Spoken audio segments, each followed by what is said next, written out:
नमस्कार प्यारे बच्चों, स्वागत है फिर से आपका हमारे YouTube चैनल श्रीमती सोना देवी इंटर कॉलेज में।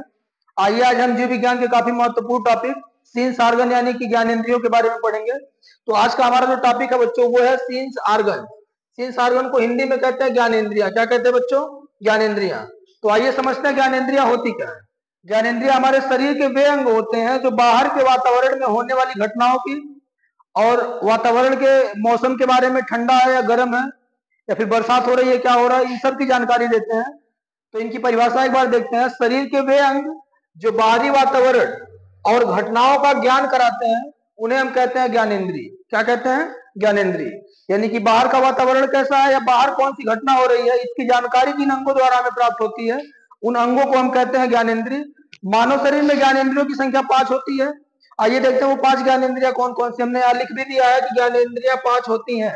तो हमारी जो पहली ज्ञानेंद्रिय है बच्चों वो है हमारी त्वचा, स्किन। जैसा कि आप इसका इमेज भी देख रहे हैं कि त्वचा का यहाँ पे हमने इमेज भी अपलोड कर दिया है। पहला हमारा जो है वो है त्वचा। दूसरी हमारी जो ज्ञानेंद्रिय है उसका नाम है कान। कान को भी आप यहाँ पे देख रहे हैं अच्छे से, इसका भी इमेज हमने लगा दिया है। अभी एक एक करके हम इंटरनली सबको पढ़ेंगे। हमारी अगली जो ज्ञानेंद्रिय है वो है हमारी जीभ। जीभ को भी आप यहाँ पे देख रहे हैं अच्छे से, हमने यहाँ इसका भी इमेज अपलोड किया हुआ है। अगली ज्ञानेंद्रिय का नाम है नाक। नाक को भी आप अच्छे से देख रहे हैं, नाक के बारे में भी हम अच्छे से पढ़ेंगे। और हमारी लास्ट ज्ञानेंद्रिय जो है वो है आंख, मानो नेत्र। हालांकि इस वीडियो में हम केवल 4 ही ज्ञानेंद्रियों के बारे में पढ़ेंगे और वो 4 ज्ञानेंद्रिय हमारी होंगी त्वचा, कान, जीभ और नाक। आंख जो हमारी ज्ञानेंद्रिय है उसका हम एक अलग से वीडियो बनाएंगे, क्योंकि आंख जो है बहुत बड़ा टॉपिक है, तो वीडियो काफी लंबी हो जाएगी, जो देखना मुश्किल हो जाएगा एक बार में। तो आज हम केवल 4 ज्ञानेंद्रियों के बारे में, त्वचा के बारे में, कान के बारे में, जीभ के बारे में और नाक के बारे में पढ़ेंगे। आंख भी हमारी ज्ञानेंद्रिय है, इसको हम याद रखेंगे। अगर कोई पूछे ज्ञानेंद्रियों की संख्या 5 कौन कौन सी है तो उसमें हम आंख, नाक, कान, जीभ, त्वचा 5 बताएंगे। लेकिन फिलहाल आज के इस वीडियो में हम केवल 4 ही ज्ञानेंद्रियों को पढ़ेंगे। तो आइए हमारी जो पहली ज्ञानेंद्रिय है त्वचा, वहां से हम स्टार्ट करते हैं। तो देखते हैं त्वचा क्या है। मानव शरीर का जो सबसे बड़ा अंग होता है उसी को हम कहते हैं त्वचा। क्या कहते हैं बच्चों? त्वचा।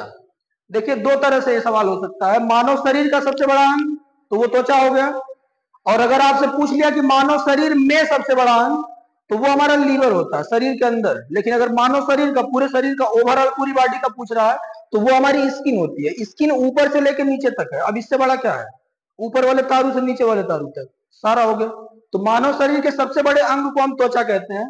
त्वचा का जो निर्माण होता है बच्चों वो एक प्रकार के संयोजी ऊतक से होता है, कनेक्टिंग टिश्यू से। टिश्यू वाले चैप्टर में हमने आपको पढ़ाया संयोजी ऊतक, जो पूरे शरीर को जोड़ता है। तो यहाँ लिखा हुआ है इसका निर्माण संयोजी ऊतक से होता है। त्वचा का जो जीवन काल होता है वो ऐसे तो याद करने के लिए 2 से 4 हफ्ते लगभग होता है।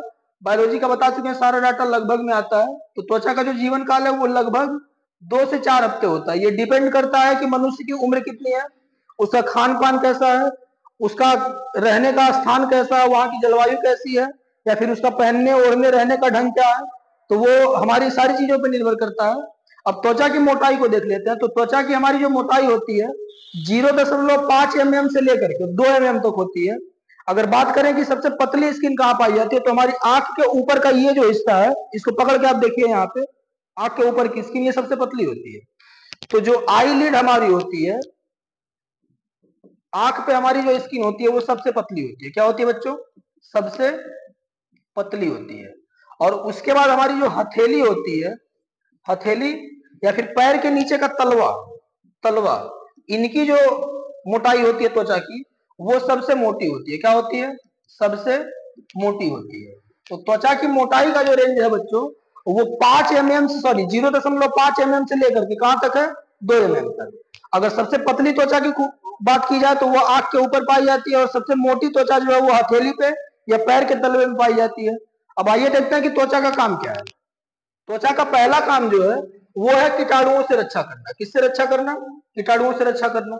ये कीटाणुओं से हमारी रक्षा एक हार्मोन्स की वजह से करता है जिसका नाम है मेलानिन। क्या नाम है? मेलानिन।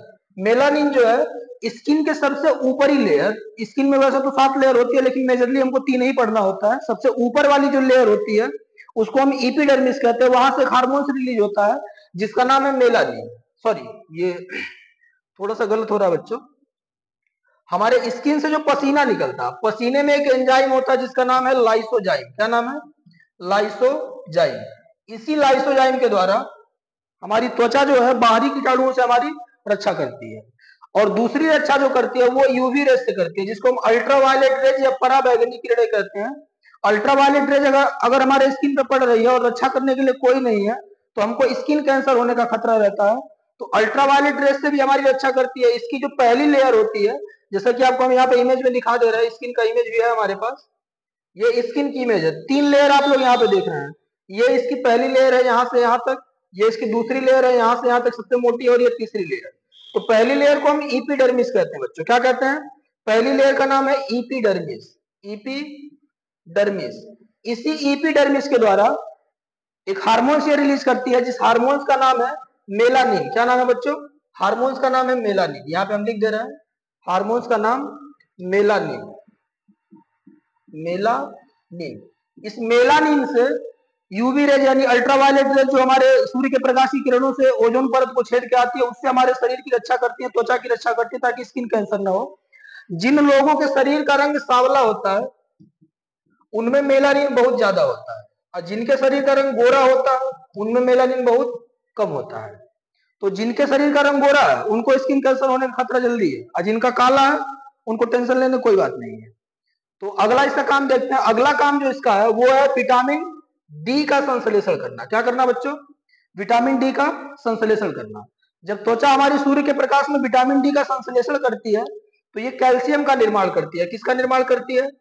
कैल्शियम का, जो हमारी हड्डियों के लिए, हमारे दांतों के लिए काफी सहायक होते हैं, काफी लाभदायक होते हैं।